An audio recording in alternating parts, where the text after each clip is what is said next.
베드로 사도 시대의 교회에는 거짓 교사들이 있었습니다. 이 사람들은 성경이 말하는 하나님을 가르치지 아니하고 자신들이 원하는 하나님을 가르쳤습니다. 그래서 그들은 성경의 진리를 자기들 마음대로 함부로 훼손시켰죠. 그래서 그리스도인들로 하여금 하나님을 제대로 바라보지 못하도록 장막을 쳐버렸다라고 하겠습니다.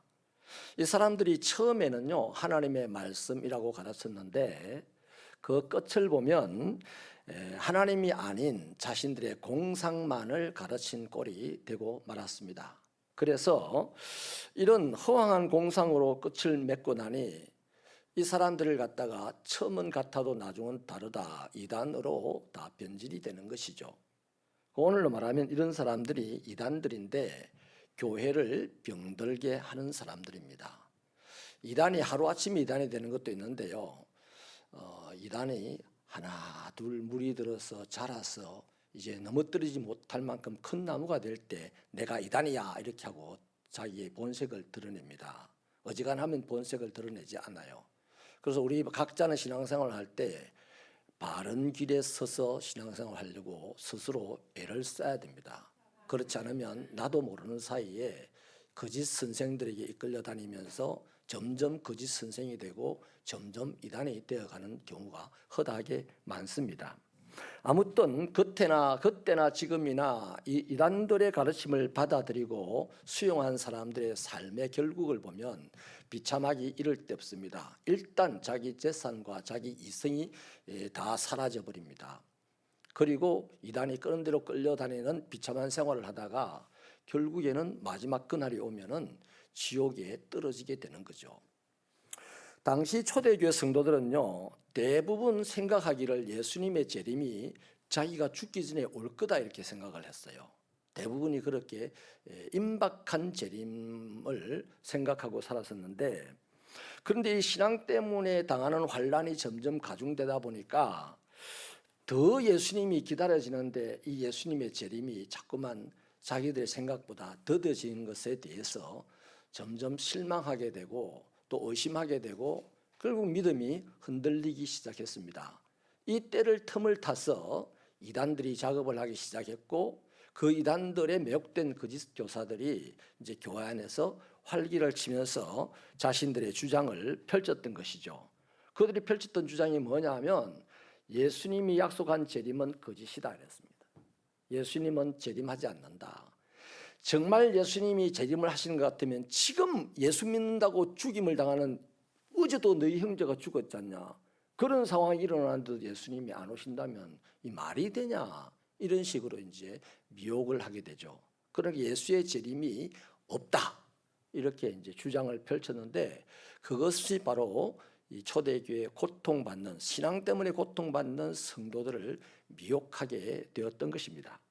이런 상황에서 이 베드로 사도는 거짓 교사들, 이단들의 주장을 정면으로 반박을 하면서 한 말이, 사랑하는 자들아, 이 말은 참 가슴 아픈 말입니다. 지금 이 환난 때문에, 믿음 때문에 환난을 당하고 환난 때문에 예수님의 재림을 기다려도 예수님이 재림하시지 않고 그것 때문에 믿음이 흔들리기 시작하는 이 사람들을 보니까 너무너무 가슴이 아픈 거죠. 그런 어떤 이미지를 가지고 사랑하는 자들아 이렇게 부르면서 죽게는 뭐라고요? 하루가 몇 년 같다고 그러죠? 1000년 같고 1000년이 하루 같다 이렇게 지금 강조를 하고 있습니다. 이 말은 뭔 말입니까? 잊지 마라. 주님의 하루는 우리의 1000년 같고 우리의 1000년은 주님의 하루 같다. 이 말을 뭘 얘기를 하는 말입니까?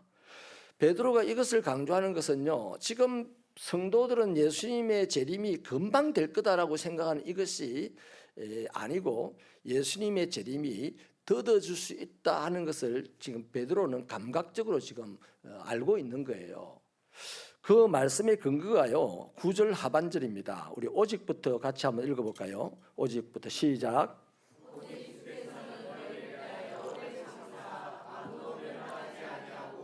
다 회개하기에 이르기를 원하시느니라. 아멘. 베드로는 예수님이 당신의 재림을 참으신다 이렇게 해석을 합니다. 그 이유가 뭡니까? 아무도 멸망받지 않고 구원받기를 원하시기 때문이죠. 여기 회개라는 말은 곧 구원이거든요. 여러분, 회개 없는 그리스도인에게 구원도 있을 수 없습니다. 왜? 모든 사람이 죄를 범하였기 때문이에요. 그래서 주님이 지금 너희들이 생각하는 것만큼 주님이 재림을 빨리 하지 않는 이유는 다른 데 있는 것이 아니고 지금 이 세상 가운데 아직도 구원받아야 될 사람이 많기 때문에 그들이 구원받을 때를 기다리면서 주님의 재림을 늦춘다는 겁니다. 그 말은 또 한 면에 뭐가 지금 담겨져 있습니까? 주님이 재림하시면 다 끝난다는 겁니다. 주님이 재림하시는 날까지, 그러니까 종말이 임하는 날까지 주님과의 관계가 바르게 설정이 안 되면 더 이상 방법이 없다는 얘기죠. 그래서 그 날이 오기 전에 한 명이라도 더 구원받기를 바라셔서 주님이 스스로 자신의 재림을 참고 기다리신다 하는 말씀을 하고 있는 겁니다. 여러분, 주님이요, 사람들이 지금 죄로 말미암아 떠나갔고 지금 믿음이 흔들려서 자꾸 떠나가려고 하고 또 배교를 하고 하는 이런 사람들이 다시 돌아와서 구원의 방주를 탈 기회를 언제까지 준다? 당신이 재림하신 날까지 준다는 이 말씀이거든요. 자, 그렇다면 여러분, 믿음 때문에 환난을 당합니다. 환난은 믿음이 있어서 당하는 겁니다. 믿음이 없으면 환난을 당할 필요가 없어요. 그렇잖아요. 그래서 이 믿음 때문에 환난을 당하는 사람들이 관심을 가져야 될 것이 도대체 뭐냐는 거죠. 예수님이 언제 오시느냐, 예수님이 언제 재림하시느냐에 관심을 가지고 있는 이 사람들이 이제 어디에 관심을 가져야 됩니까? 베드로 사도의 말을 제대로 알아들었다면 예수님이 언제 오시느냐가 아니라 예수님이 오시기 전에 한 명이라도 더 구원받도록 우리가 도와야 된다 하는 여기에 관심을 받아야 돼요. 그러니까 예수님이 오시기 전에 우리가 어떻게 하면 저 사람을 구원할 수 있을까, 여기에 관심을 가져야 되는 거죠. 지금까지는 예수님이 언제 오실까에 관심을 가졌다면 그게 지금 잘못됐다는 얘기입니다. 너희가 믿음으로 말미암아 환난을 당하는 그것이 힘들어서 예수님이 재림하면 환난을 안 당할 면할 거니까 그 예수님의 재림을 빨리 기다리는데 생각보다 예수님의 재림이 늦어지지, 그렇다고 너희들이 이단의 말을 쫓아서 예수님 재림 없다고 믿음이 흔들리고 믿음이 떠나가고 이래서 되겠느냐. 오늘 우리가 정말 하나님의 백성으로서 관심을 가지려면 재림하시는 예수님을 믿고 그 예수님이 오시기 전에 어떻게 하면 이 세상을 구원에 이르도록 할까에 관심을 가져야 된다, 이걸 이야기하는 것입니다. 여러분, 이게 건강한 교회의 올바른 신자의 선교하고 전도하는 이유입니다. 예수님이 오시면 다 끝나는 거예요. 그렇기 때문에 예수님이 오시기 전에 건강한 교회는, 또 올바른 믿음의 신자는 예수님이 재림하시기 전에 어떻게 하면 저를 구원할 수 있을까? 제가 일전에 한번 이런 말씀을 들었죠. 어떤 시골 교회에 한 집사님 부인이 남편을 일찍 세상을 떠나보내고 혼자 두 아들을 열심히 길러서 아들이 그만 잘 살게 되었는데, 둘째 아들이 너무 집안 살림이 어려운 것들을 생각하면서 막 화가 났어요. 예수 믿어갖고 뭐 좋은 게 있노? 우리 집이 이렇게 아버지도 일찍 돌아가시고 집도 가난하고 뭐 앞으로 미래가 뭐가 있냐, 예수 믿었어. 그래서 집을 나가서 객처에 가서 이제 돈을 벌고 나름 잘 살아요. 근데 세월이 지나서 이 집사님이 할머니가 되셔가지고 이제 환갑 잔치를 할 때 61살이 됐던 거죠. 그래서 목사님이 이제 저분이 환갑때가 됐구나 하고 있는데 마침 그 집에 큰 아들이 찾아왔습니다. 목사님, 우리 어머니가 죽으라고 환갑잔치 예배를 안 드리려고 합니다. 어떻게 하면 좋습니까? 했더니 목사님께서 그거 내가 가서 해결하지, 갑시다 해서 이제 신방을 갔습니다. 그렇게 목사님을 평생을 잘 섬기고 신앙생활을 열심히 하던 분이 그날 목사님이 신방을 가니까 이제 예배를 같이 잘 들었어요. 근데 목사님이 이제 예배 후에 딱 말을 끄집어냈습니다. 집사님, 이제 집사님 그동안에 많은 수고를 하셨고 자식들도 잘 자랐는데 이제 환갑잔치 예배를 합시다. 때가 됐지 않습니까?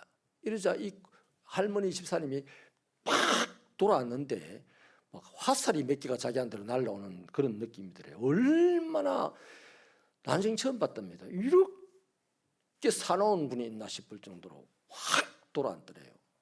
그래서 목사님이 잠깐 어리둥절해 있다가 정신을 차리고 집사님, 목사님 면전에서 얼굴을 그렇게 돌려 앉으면 되겠습니까? 하실 말씀이 있으면 하세요. 이렇게 했더니 이제 그 집사님도 정신을 차려가지고 다시 이제 목사님을 보고 돌아앉아가지고 눈물을 흘리면서 이런 말씀을 하신 거예요. 목사님, 내가 무슨 낯짝으로 환갑잔치 예배를 드리겠습니까? 내 새끼가 예수를 안 믿는데, 내 자식이 예수 안 믿겠다고 집을 나가버렸는데 내가 무슨 낯짝이 있어서 하나님 앞에 61살까지 잘 살았다고 환갑잔치를 하고 예배를 드리겠습니까? 난 못합니다. 그래서 목사님이 충격을 받았대요. 와, 이렇게 하나님 앞에 강직한 사람이 있나? 뭐가 강직해요? 주님이 오시기 전에, 내 인생이 끝나기 전에, 내가 61살이 돼서 환갑잔치를 한다는 것은 죽을 날도 얼마 남지 않았다는 잔치잖아요. 그래서 내가 종말에 오기 전에, 예수님이 이 땅에 오시기 전에 내 자식 하나 예수 믿게 하기 위한, 내 자식 하나가 구원받게 하기 위해서 어떻게 하면 구원받게 할 수 있을까? 온갖 고민을 하다가 아직까지 해결이 안 된 거예요. 그래서 이것이 해결이 안 됐는데 내가 무슨 잔치를 하겠으며 무슨 예배를, 내 나이 많아졌다고 예배를 드리겠습니까? 전 못하겠습니다, 목사님. 맞는 말이거든요. 목사님이 더 이상 할 말이 없어서 아이고 집사님 잘하겠습니다 하고 돌아왔어요. 그래서 돌아와가지고 이제 그 둘째 아들에게 수소문의 전화를 돌렸습니다. 그 둘째 아들에게, 이 사람아, 자네 어머니가 지금 환갑대인데, 우리 어머니 환갑대 잔치 잘해야 되죠. 그런데 안 한단다. 아니 왜요? 네가 지옥 가는 걸 보고 내가 무슨 낯짝으로 하나님 앞에 잔치를 하고 예배를 드리겠냐고 하더라. 그렇게 하고 끊었답니다. 그런데 이 둘째 아들이 당장 그날 수요일 날 교회를 찾아왔더랍니다. 목사님, 네 이제 예수 믿고 이제 다시 교회 다니겠습니다. 그래서 환갑잔치를 잘 치렀답니다. 여러분, 예수님이 언제 오실까에 대한 관심보다는 그분은 반드시 오실 것이므로, 그분이 오시기 전에 내가 사랑하는 사람, 내 사랑하는 친구, 내 가까운 지인, 내가 아끼는 사람들을 어떻게 하면 그분을 맞이하게 할 수 있을까, 여기에 관심이 있는 올바른 신앙이 되시기를 축원합니다. 우리 교회가 건강한 교회가 되기를 소원합니다. 여러분, 개인의 마지막이든 온 세상의 마지막이든 종말의 날은 반드시 있습니다. 그렇다면 그 종말의 날이 어떤 모양으로 임할까요? 10절을 우리 같이 읽어볼까요? 10절 말씀 시작. 그러나 주의 날이 도둑같이 오리니 그 날에는 하늘이 큰 소리로 떠나가고 물질이 뜨거운 불에 풀어지고 땅과 그 중에 있는 모든 일이 드러나리로다. 아멘. 베드로는 예수님의 재림, 이 세상의 종말의 한 특징을요, 도둑같이 임한다 이렇게 표현합니다. 이 말은 사람이 전혀 생각하지 못한 때에 예수님이 오신다는 얘기입니다. 여러분, 도둑이 우리 집에 언제 온다 예고하고 안 오잖아요. 내가 생각지 못한 타이밍에 도둑이 들지 않습니까? 예수님의 재림도 세상의 종말도 내가 생각하지 못한 그때에 온다는 것이죠. 또 한 가지 종말의 특징이 있는데요, 마태복음 24장 27절입니다. 거기 보면 주님이 직접 말씀하신 것인데, 번개가 동편에 나서 서편까지 번쩍임같이 임한다 이렇게 말합니다. 여러분, 이 두 특징을 요약해 보면 어떻게 되겠습니까? 종말은 아무도 생각지 못한 시간에 임하지만 모든 사람이 알도록 임한다는 겁니다.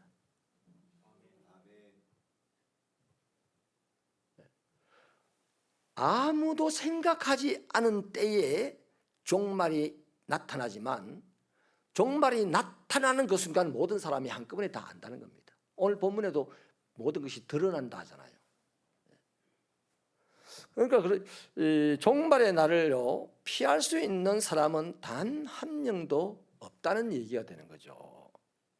그렇게 임하는 종말의 날에 행하여지는 일들이 어떤 일들이 있습니까? 10절 하반절을 보면 그날에는 하늘이 큰 소리로 떠나가고 물질이 뜨거운 불에 풀어지고 땅과 그 중에 있는 모든 일이 드러날 것이다 라고 하죠.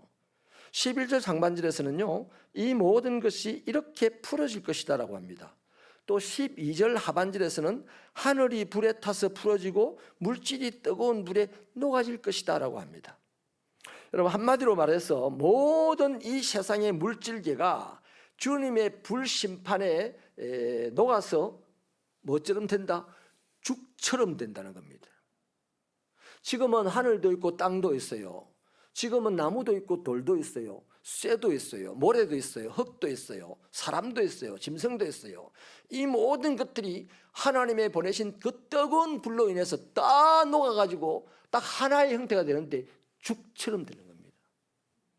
풀어진다, 녹아진다 하는 말이 그 말입니다.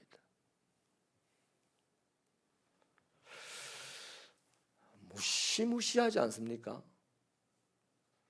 마지막 날이요. 얼마나 두렵고 고통스러운 심판인지 여러분 상상이 됩니까? 마태복음 11장 24절에서 주님은 이 상황을 이렇게 설명을 합니다. 심판날에 소돔 땅이 너보다 견디기 쉬우리라. 역사 속에서 소돔이 유황불로 말미암아 소돔 도시가 다 타버린 사건이 있습니다. 이 역사의 마지막 날, 예수님의 재림의 날, 이 세상의 종말의 날에는 소돔 땅에 임했던 그 불의 심판은 잽이 안 된다는 얘기죠. 더 쉽다 그러죠.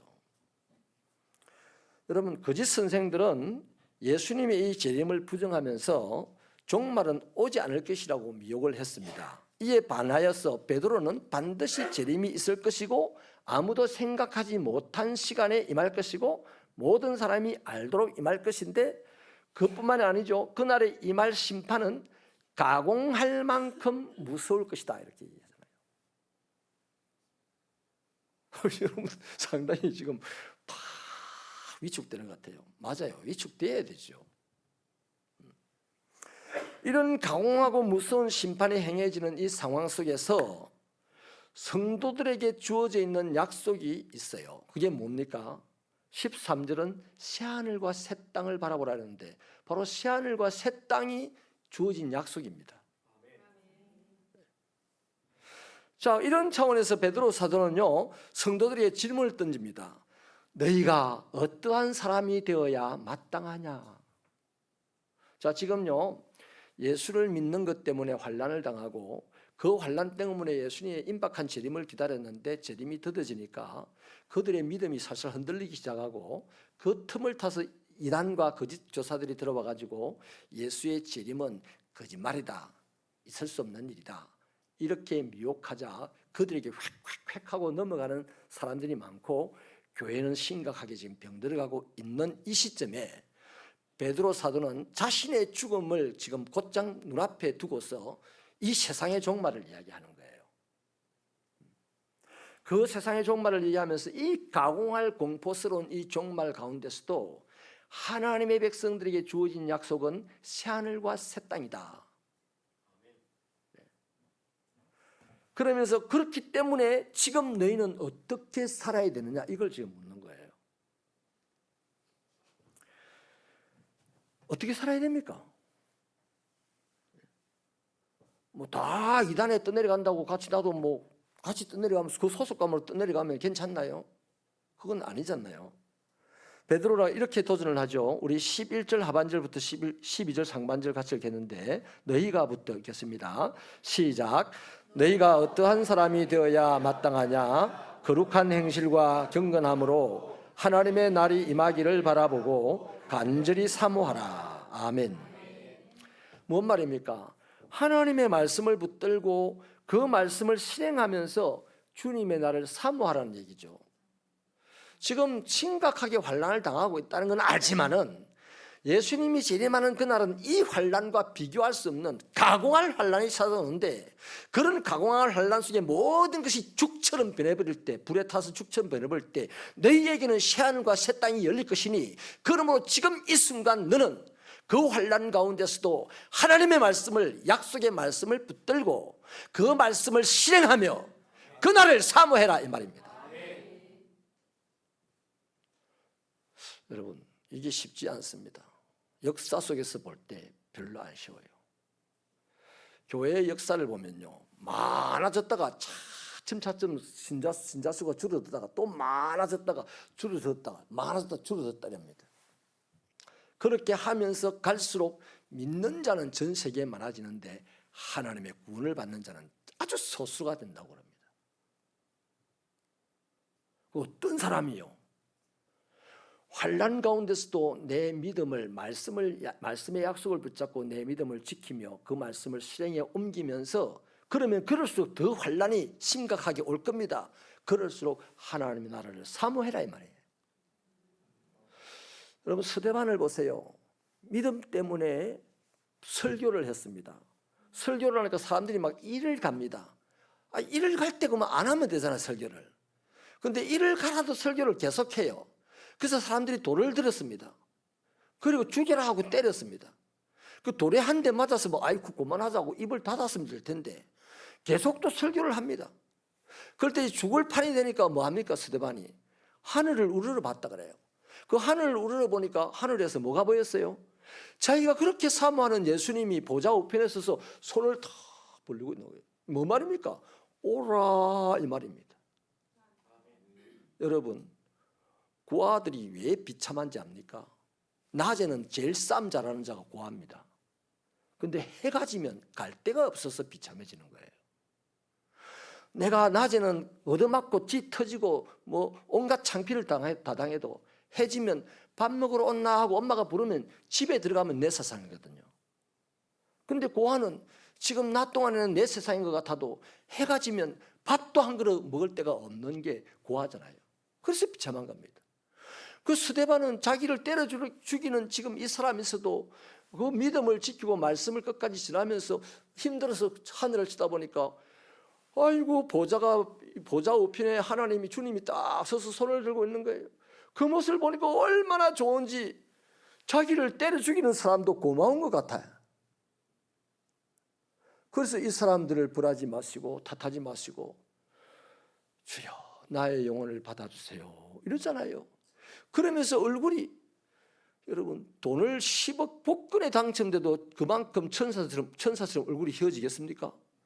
스데반의 얼굴이 천사처럼 휘어졌다 그랬어요. 밝았다 이 말 아니에요.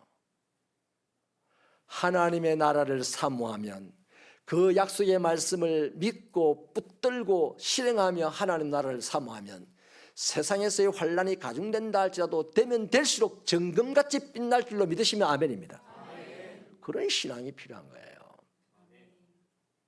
다는 아닙니다. 소수가 그런 신앙이에요. 그런데 저는 우리 새벽교회 성도는 다 그 소수에 들기를 소원합니다. 아멘. 얼렁뚱땅 신앙생활 하면 안 돼요. 대충 하면 안 돼요. 사람들 보기에 그럴싸한 신앙생활 하면 안 됩니다. 딱 말씀을 딱 비추었는데요, 당당한 그 신앙생활을 해야 돼요. 네. 참 귀한 말입니다. 하나님의 말씀을 붙들고 말씀을 실행하며 주의 날을 사모하는 것, 이게 중요한 거예요. 그래서 개인의 종말이든 피조세계의 종말이든 종말의 날은요, 어떤 성도들에게는 어떤 날입니까? 구원받은 우리들의 구원이 완성되는 날이에요. 이미 우리는 구원을 받았잖아요. 예수를 믿는 순간 구원을 받았는데 환난이 오는 거예요. 그런데 그 환난이 다 사라지고 신천신지에서 하나님과 영광스럽게 영원히 살아가는 그 완성된 구원을 이제 맛보는 첫날이 된다 이 말이에요. 그런데 반대로 믿음에서 흔들려 내려갔던 사람이든지 믿음이 없이 살았던 사람들이든지 거짓 교사든지 이단이든지 아무리 쥐똑똑한 소리를 잘 했었어도 그런 사람은 죽이 된다 이 말이에요. 불에 녹아서 죽이 된다. 그것도 그래서 죽어버리면 끝이에요. 괜찮아요. 근데 더 심합니다. 그걸 또 건져내가지고 하나님 앞에서 심판받게 하고 영원토록 죽된 상태에서 고통받게 하는 거 아니겠어요? 지옥이 그런 거 아닙니까?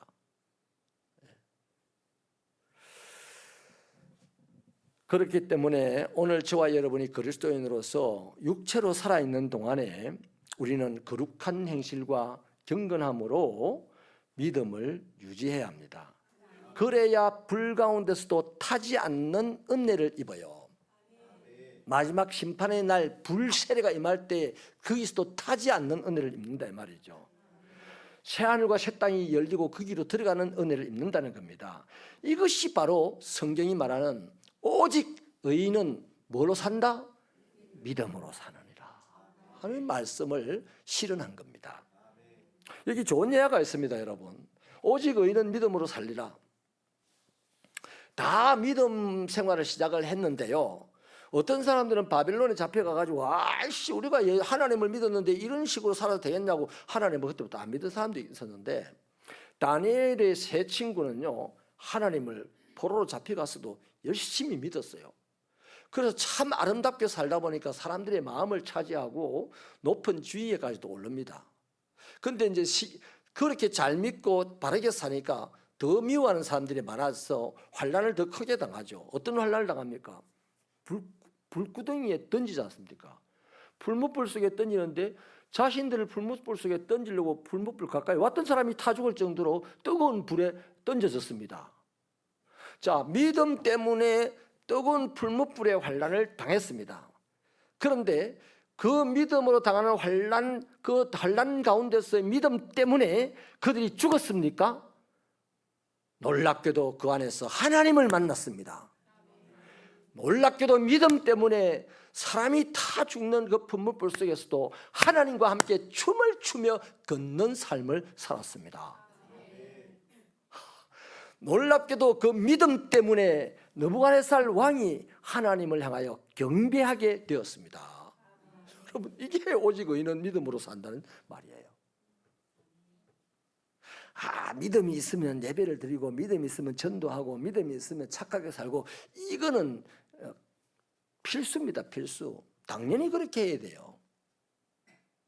근데 믿음이 있어서 환난을 당할 때 환난 가운데서도 믿음을 지킨다는 것은 일반적인 믿음 가지고 안 돼요. 날마다 믿음의 공력을 키워나가야만 되는 거다 말이에요. 네. 그런 축복이 있기를 소원합니다. 여러분, 이렇게 믿음이 세상으로 하여금 하나님을 두려게 하는 이 정도에까지 가는 그 믿음이 지금 하나님은 우리에게 요구하는 믿음입니다. 이런 믿음을 가능하게 하는 것이 뭐겠습니까? 주여 믿음 주시옵소서, 믿음 주시옵소서 백날 해보세요. 믿음이 옵니까? 나 옛날에 많이 해봤는데 안 오더라고. 한 번도 안 오더라고. 주여 내 착하게 살게 해주옵소서, 착하게 살게 해주옵소서. 오늘 아침에도 기도했는데 내가 별로 안 착하더라고. 여러분, 우리의 믿음을 가능하게 하는 것은 말씀입니다. 말씀에 약속된 대로 우리에게 임하실 주의 나라를 바라볼 때 우리에게 믿음이 생깁니다. 스데반이 그 환난 가운데서 주를 바라볼 때 그 믿음이 그 순간 더 커져서 죽음 앞에서 담대하게 말씀을 전할 수 있었고, 또 바라볼 때 주님을 보니까 더 주님에게 가고 싶어서 그들을 축복하고 용서해 주는 기도를 드릴 수도 있었던 거예요. 그래서 믿음이라는 것은 생물처럼 매일같이 자라는 겁니다.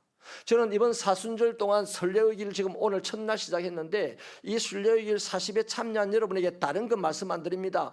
이 40일 동안 여러분의 믿음이 작년보다 10배로 자라게 되기를 소원하고 축복합니다. 네. 왜? 말씀으로 지금 사순절 들어갔거든요. 네.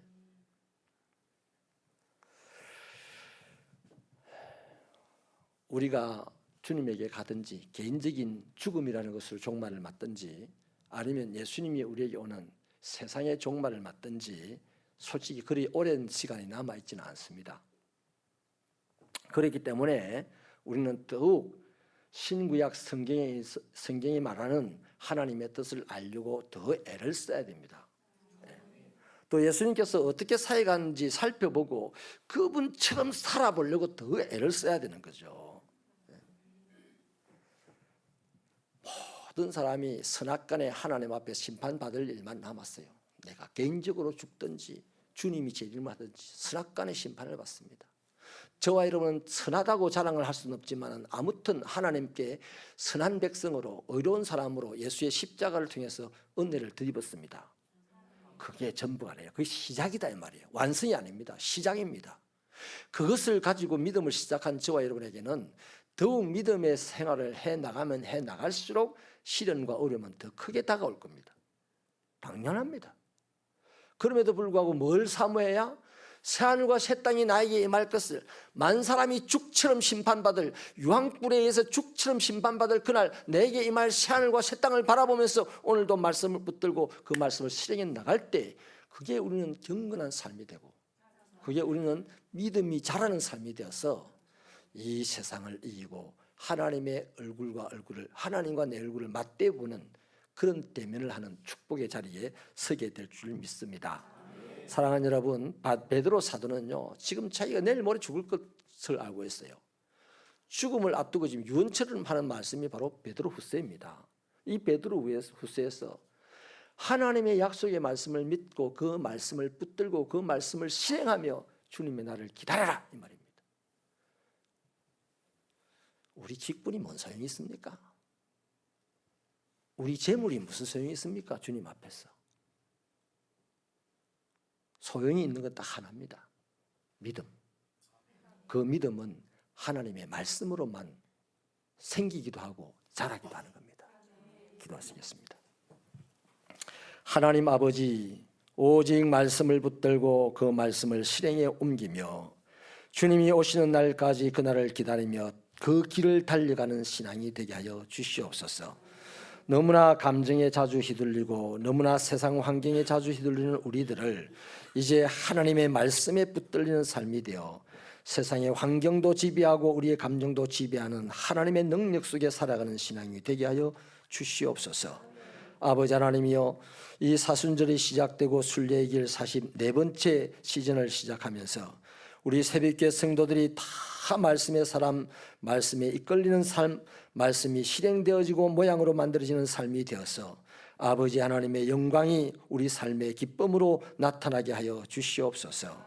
하나님이여, 약한 자를 강하게 하여 주시고 가난한 자를 부하게 하여 주시고 아무것도 할 수 없는 자를 모든 것이 할 수 있는 자로 바꾸어지는 그런 말씀의 사람들이 다 되도록 축복하여 주옵소서. 이 시간에 드린 예물을 받아주시기를 소원하옵고 예수님 이름으로 기도하옵나이다. 아멘.